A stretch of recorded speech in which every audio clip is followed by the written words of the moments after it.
ഡിജിലൈഫ് online സർവീസിലെ പുതിയൊരു വീഡിയോയിലേക്ക് എല്ലാവർക്കും സ്വാഗതം. ഓൺലൈനായിട്ട് പാൻ കാർഡിന് എങ്ങനെ അപ്ലൈ ചെയ്യാമെന്നാണ് ഇന്നത്തെ വീഡിയോയിലൂടെ നമ്മൾ നോക്കുന്നത്. അപ്പോൾ വളരെ കുറഞ്ഞ സ്റ്റെപ്പുകളിലൂടെ തന്നെ നമുക്ക് പാൻ കാർഡിന് ഓൺലൈനായിട്ട് അപ്ലൈ ചെയ്യുവാനായി സാധിക്കും. നമ്മുടെ ചാനൽ ഇതുവരെയും സബ്സ്ക്രൈബ് ചെയ്തിട്ടില്ല എന്നുണ്ടെങ്കിൽ ഒന്ന് സബ്സ്ക്രൈബ് ചെയ്യുക, അതുപോലെ ഒന്ന് ലൈക്ക് ചെയ്യുക, ഷെയർ ചെയ്യുക. ഇതുപോലെയുള്ള പുതിയ വീഡിയോസ് വരുമ്പോൾ നിങ്ങൾക്ക് അത് ലഭിക്കുന്നതായിരിക്കും. അപ്പോൾ നമുക്ക് നേരെ നമ്മുടെ വീഡിയോയിലേക്ക് കടക്കാം. ആദ്യം ചെയ്യേണ്ടത് ഗൂഗിൾ ഓപ്പൺ ചെയ്യുക എന്നതാണ്. ഗൂഗിളിൽ UTI പാൻ ലോഗിൻ എന്നാണ് ടൈപ്പ് ചെയ്യേണ്ടത്. തുടർന്ന് വരുന്ന പേജിൽ പാൻ കാർഡ് UTII TSL എന്ന ഓപ്ഷന് ക്ലിക്ക് ചെയ്യുക. വരുന്ന പേജിൽ pan card for Indian citizen എന്ന ഓപ്ഷനാണ് സെലക്ട് ചെയ്യേണ്ടത്. അതിന് താഴെ ക്ലിക്ക് ടു അപ്ലൈ കാണാം, അവിടെ നമ്മൾ ക്ലിക്ക് ചെയ്യണം.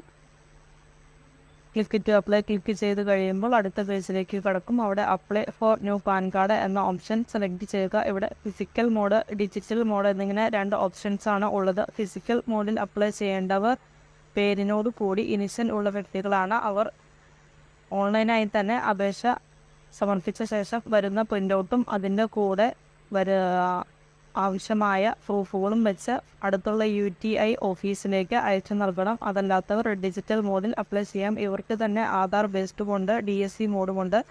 ആധാർ ബേസ്ഡ് തിരഞ്ഞെടുത്താൽ ആധാർ കാർഡിലെ ഫോട്ടോയും സിഗ്നേച്ചറും ആയിരിക്കും വരുന്നത്. DSC മോഡിൽ നമുക്ക് പുതിയ ഫോട്ടോയോ സിഗ്നേച്ചറോ ഒക്കെ ആഡ് ചെയ്ത് നൽകാവുന്നതാണ്. ഇവിടെ നമ്മൾ രണ്ട് ഫിസിക്കൽ പാൻ കാർഡും അതേപോലെ പാൻ കാർഡും ഓപ്ഷൻ സെലക്ട് ചെയ്യുന്നു. വരുന്ന റെഫറൻസ് നമ്പർ നമ്മൾ ഒന്ന് കുറിച്ച് വയ്ക്കുക. കാരണം എവിടെയെങ്കിലും വെച്ച് ആപ്ലിക്കേഷൻ നിന്ന് പോവുകയാണെങ്കിൽ വീണ്ടും ആ റെഫറൻസ് നമ്പർ വെച്ച് നമുക്ക് ആപ്ലിക്കേഷൻ കണ്ടിന്യൂ ചെയ്യാനുള്ള ഓപ്ഷൻ ഉണ്ട്. ആദ്യം നൽകേണ്ടത് പേഴ്സണൽ ഡീറ്റെയിൽസ് ആണ്. ഇവിടെ നമ്മുടെ ആധാർ കാർഡിൽ എങ്ങനെയാണോ പേര്, ജനന തീയതിയും ഒക്കെ വരുന്നത് അതുപോലെ തന്നെ നൽകുവാനായിട്ട് ശ്രമിക്കുക. കാരണം വെരിഫിക്കേഷൻസ് ഉണ്ടായിരിക്കുന്നതാണ്. അവിടെ മിസ്മാച്ച് വന്നാൽ നമുക്ക് അപ്ലൈ ചെയ്യുവാനായിട്ട് സാധിക്കുകയില്ല. അപ്പോൾ ആധാറിൽ എങ്ങനെയാണോ പേരും കാര്യങ്ങളും ഉള്ളത് അതുപോലെ തന്നെ ഇവിടെ ടൈപ്പ് ചെയ്ത് നൽകുക. ഇനി ഫിസിക്കൽ മോഡിൽ അപ്ലൈ ചെയ്യുന്നവരുണ്ടെങ്കിൽ അവർ ഇനിഷ്യൽ നൽകുമ്പോൾ ഇനിഷ്യലിൻ്റെ എക്സ്പാൻഷൻ അടിച്ച് വേണം നൽകാൻ. അതല്ലെങ്കിൽ നമുക്ക് മുന്നോട്ട് പോകുവാനായിട്ട് സാധിക്കുകയില്ല. ഇവിടെ ഡേറ്റ് ഓഫ് ബർത്ത് തിരഞ്ഞെടുത്ത് കൊടുക്കുക.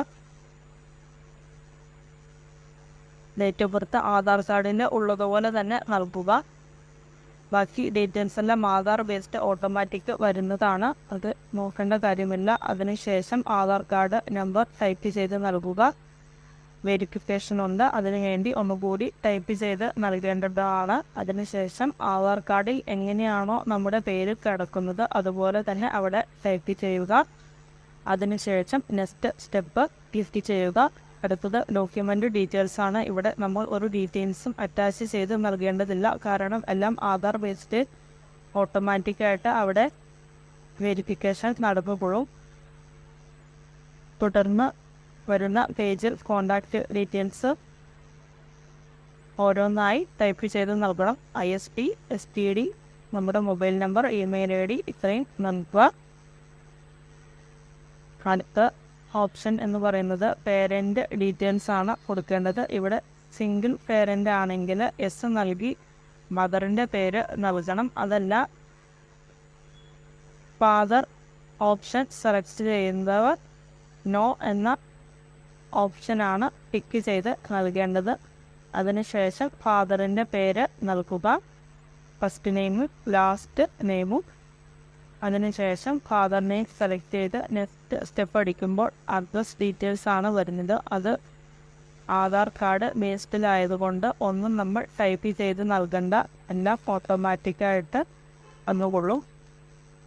ഇനി സോഴ്സ് ഓഫ് ഇൻകം ഒന്നുമില്ലാത്തവർ നോ ഇൻകം സെലക്ട് ചെയ്യുക. അതല്ല ഏതെങ്കിലും ഒക്കെ തരത്തിൽ ഇൻകം ലഭിക്കുന്നവർ ഉണ്ടെങ്കിൽ ആ ഓപ്ഷൻ നോക്കി അതിനനുസരിച്ച് ക്ലിക്ക് ചെയ്ത് നൽകിയ ശേഷം വീണ്ടും നെക്സ്റ്റ് സ്റ്റെപ്പിൽ ക്ലിക്ക് ചെയ്യുക.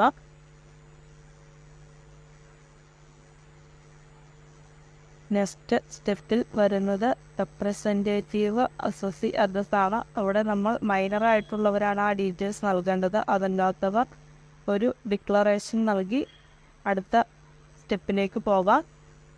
നമ്മുടെ പേരും അതേപോലെ വെരിഫിക്കേഷൻ പ്ലേസുമാണ് ടൈപ്പ് ചെയ്ത് നൽകേണ്ടത്.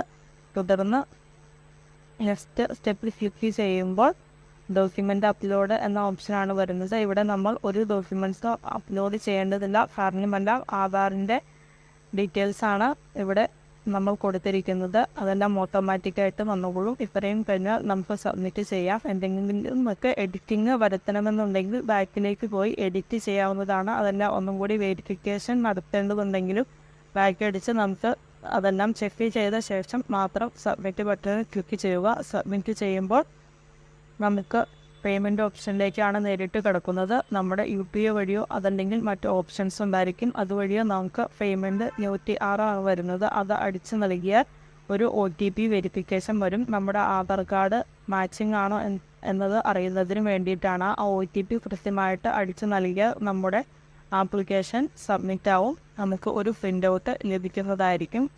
തുടർന്ന് 3-4 ദിവസത്തിനുള്ളിൽ തന്നെ നമുക്ക് നമ്മുടെ പാൻ കാർഡ് ഇലക്ട്രോണിക്കലി നമ്മുടെ കൊടുത്ത മെയിൽ ID വരുന്നതും 1 മാസത്തിനുള്ളിൽ നമ്മുടെ വീട്ടിലേക്ക് അയച്ച് നൽകുന്നതുമായിരിക്കും. ഈ രീതിയിൽ നമുക്ക് വളരെ എളുപ്പത്തിൽ ഈസി ആയിട്ട് നമുക്ക് ഒരു പാൻ കാർഡിന് വേണ്ടിയിട്ട് അപ്ലൈ ചെയ്യുവാനായിട്ട് സാധിക്കും. അപ്പോൾ വീഡിയോ എല്ലാവർക്കും ഇഷ്ടപ്പെട്ടു എന്ന് കരുതുന്നു. ഇഷ്ടപ്പെട്ടുവെങ്കിൽ നമ്മുടെ ചാനൽ സബ്സ്ക്രൈബ് ചെയ്യണം, ഷെയർ ചെയ്യുക, കമൻറ്റ് ചെയ്യുക. Thank you.